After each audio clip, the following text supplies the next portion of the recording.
24절 말씀을 보면 평소와는 다른 모세의 모습이 보이는데요. 바로 사람의 말을 듣고 행동했다라는 겁니다. 모세는 하나님의 부르심을 받은 뒤에 그분의 음성을 듣고 순종했습니다. 사람의 말을 듣고 어떤 결정을 내리지 않았어요. 그런데 유독 오늘 본문에서는 하나님의 말씀, 하나님의 음성이 아니라 장인 어른의 말을 듣고 따랐습니다. 그것도 출애굽한 뒤 처음으로 지도자들을 세우는 아주 중요한 일이었는데도 말이죠. 우리는 이 말씀을 어떻게 받아들여야 할까요? 때로는 하나님께 기도하지 않아도 우리는 얼마든지 결정할 수 있구나. 그래, 이제 앞으로는 기도하는 시간을 좀 줄이고 사람들에게 물어보고 결정해야겠다. 그런 걸까요? 모세는 장인 이드로의 말을 들었습니다. 리더들을 세워라. 능력 있는 자들을 선별해라. 이 일은 이방 신을 위해서 한 것이 아닙니다. 모세와 백성을 위한 일이었습니다. 23절 말씀을 보시면 내가 만일 이 일을 하고 하나님께서 내게 허락하시면 내가 이 일을 감당하고 이 모든 백성도 자기 곳으로 평안히 가리라. 하나님과 상관없이 하라는 게 아니에요. 이 일은 하나님의 허락 안에서 있는 일입니다. 모두에게 유익이 되는 해결책이었어요. 현재의 어려움, 홀로 모든 백성의 문제를 재판해야 하는 그 위기를 풀어낼 수 있는 귀한 지혜의 방법이었습니다. 이 잠언 16장 9절 말씀에 사람이 마음으로 자기의 길을 계획한다고 할지라도 그 걸음을 인도하시는 분 여호와시다라는 그런 말씀이 있습니다. 우리는 계획을 세우기 앞서 기도하죠. 하나님의 뜻이 어디 있습니까? 그 뜻대로 잘 분별하여서 계획하게 하여 주시옵소서라고 기도합니다. 그런데 이 말씀에서는 기도하라는 말이 없습니다. 그러면 기도하지 않아도 된다는 말인가요? 이 잠언 19장 전체를 한번 읽어보십시오. 이 9절에 나오는 사람이 그냥 자기의 이익을 위해서 살아가는 사람인지 아니면 이 잠언에서 말하는 의인, 하나님의 사람인지를, 주님을 믿는 바른 신앙을 가진 사람이라면 하나님을 위해서, 하나님을 기쁘시게 하기 위해서 살아가는 그러한 사람이라면 기도를 하고 안 하고를 떠나서 어떤 선택과 결정을 하는 데 있어서 하나님께서 선하게 인도하신다고 분명히 이 말씀을 통해서 우리에게 알려주시는 것이죠. 그렇다면 우리가 하나님의 뜻을 분명히 깨닫게 될 때가 언제입니까? 내가 계속해서 기도하고 기도해서 직접 하나님으로부터 음성을 받을 때만 그런가요?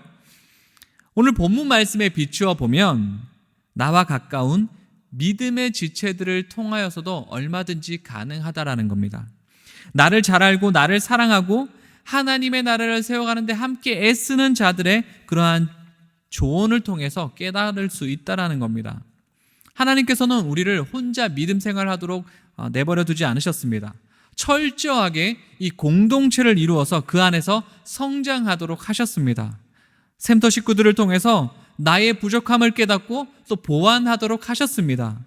어떤 분이 왜 하나님께서는 천부장과 백부장, 이 리더들을 세우는 일에 모세에게 직접 말씀하지 않으셨습니까? 라는 질문을 하셨어요. 이 말씀을 보면서 누구나 가질 수 있는 그런 의문이라고 생각합니다. 왜 하나님은 모세에게 직접 말씀하시지 않았던 것일까요?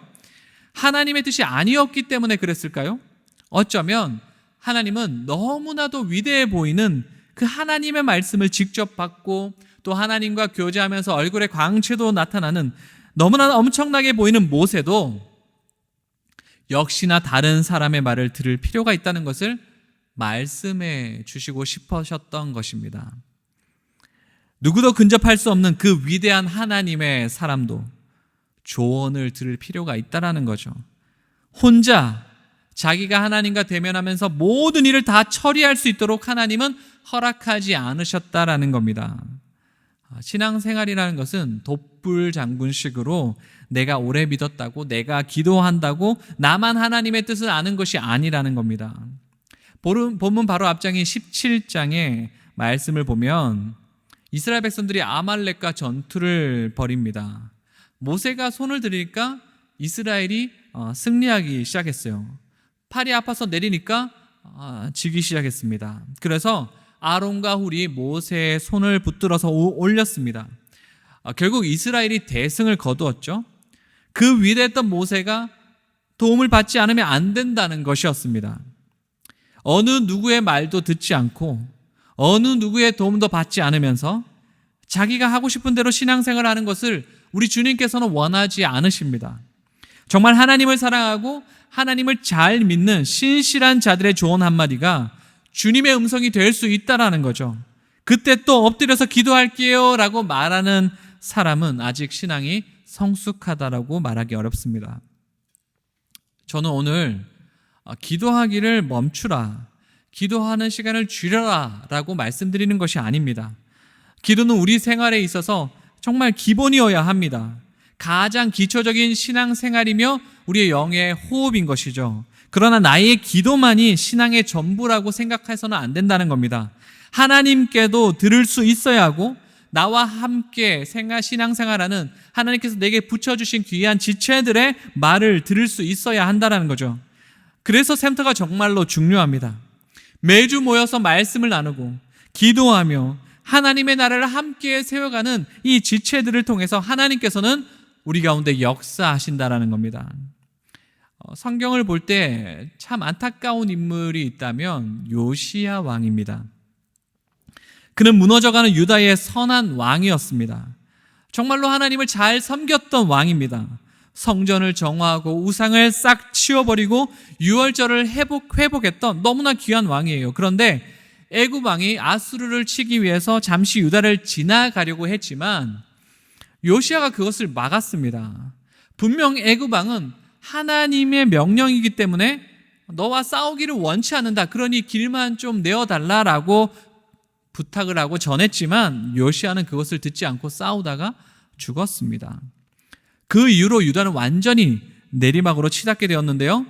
그때 그에게 이드로처럼 조언할 수 있었던 사람이 있었다면, 그때 정말로 제대로 된 하나님의 사람 또는 공동체가 그에게 있었다면 유다 나라가 이렇게 끝나지 않았을 텐데, 영적으로 회복할 수 있었을 텐데 너무나도 안타깝고 아쉽습니다.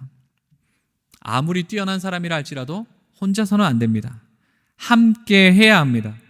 교회가 바로 그런 겁니다. 혼자가 아닌 함께하는 공동체. 하나님 나라는 나 한 사람이 아닌 우리 모두가 이루어가고 세워가는 곳인 줄 믿습니다. 오늘 말씀을 통해서 믿음의 공동체, 이 샘터를 더욱 소중하게 여기고 모이기에 힘쓰는, 그래서 하나님께서 우리에게 원하시는 뜻을 더욱 알아가고 적용하며 하나님의 나라를 세워갈 수 있는 우리 사랑하는 모든 금광의 가족 다 되시기를 주님의 이름으로 축복합니다. 이 시간 말씀을 붙들고 함께 기도의 자리로 나아가도록 하겠습니다.